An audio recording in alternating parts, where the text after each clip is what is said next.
are part of the world.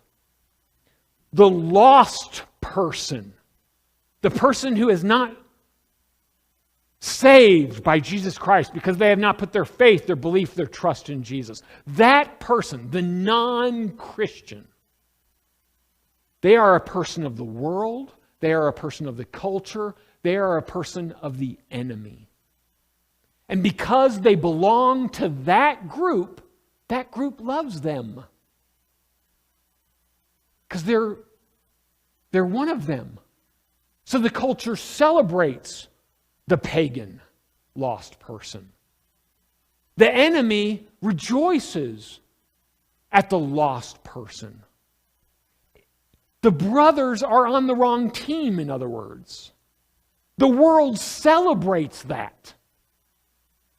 We say world and we say culture, but more specifically, in our lives, it's our culture. Did you know the American culture is an instrument of the devil? So the more American you are,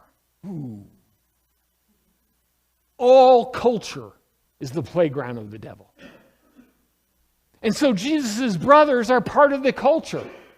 They're living like the culture. And Jesus is making a stark contrast here, because Jesus is not of his culture. He's not of any culture. He's of the culture of the kingdom of God. And so because he is a child of God, living godly and holy in a wicked world, the culture, the enemy hates him. And that's powerful. We want to be loved by God, but we don't want to be hated by the culture. We want to be loved by God and yet be accepted by the culture. And so you can't tell the difference between the pagan and the believer in Jesus Christ when they're working desk next to desk. The neighborhood can't tell the difference between the household of believers and the household of pagans. And that's shame on us. We're supposed to be hated by the culture because we're revolutionaries against the culture. We're revolutionaries against the culture because we're living a spiritual life. It's the difficulties of a spiritual person. It hates Jesus because Jesus testifies of it, and its deeds are evil. How many of us can step in line with that and say our culture hates us because we speak out against it and its evils, its wickedness, and its sin, because we testify that its deeds are self-destructive and anti-God? We don't. We're intimidated by it, and so we are silenced. We sit on our hands. We nod our heads. And we just want them to go away rather than be mean to us. And I get it, because nobody wants to be, bullied by the culture. Nobody signs up for a class of persecution. In this kind of world, where the world is evil, and the world hates us if we do right, it's important for us to be authentic. It's important for us to be the believers in Jesus Christ that we're supposed to be, that he died for, that he empowered, that he adopted. It's important for us to be who we really are. In a world of hate, be who you really are. Be loving, be kind in a hateful and spiteful world. You know what that looks like? That looks like when the Republicans and the Democrats are screaming and yelling at each other that you love on both groups. That you be kind and understanding to both. You give them donuts, because if they're chewing on donuts, they can't scream at each other.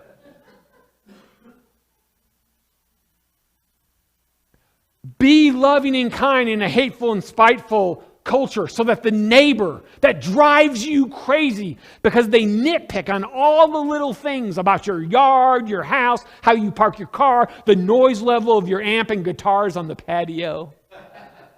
Sorry, got a little personal there.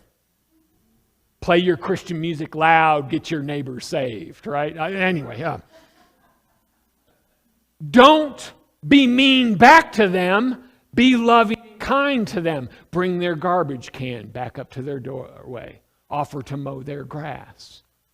Offer to buy them from Amazon ear-canceling headphones. Whatever you need to do to show love and kindness to them.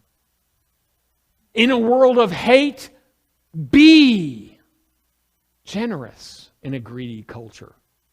We live in a culture that worships an idol of gold.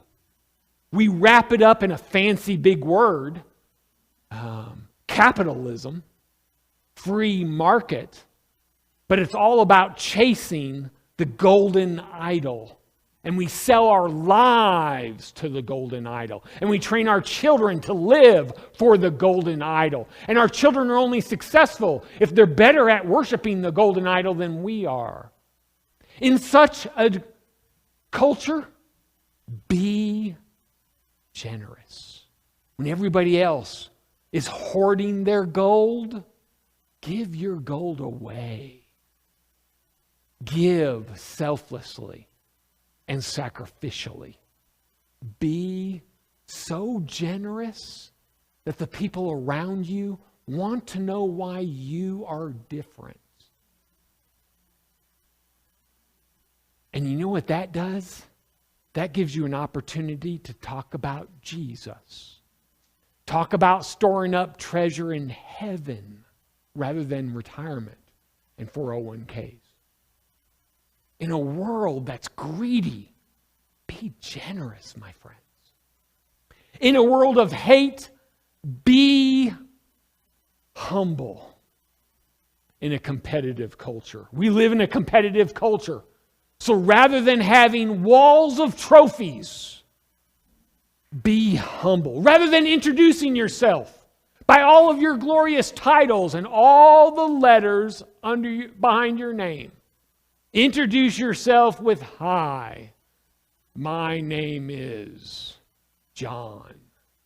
And leave the rest of it out, because it really doesn't matter anyway. Be humble. Encourage and promote and lift up others instead of yourself. Cheer for the other side, as it were. Do it. It'll set you apart. In a world of hate, be serving in a selfish culture. We live in a culture of me, me, me.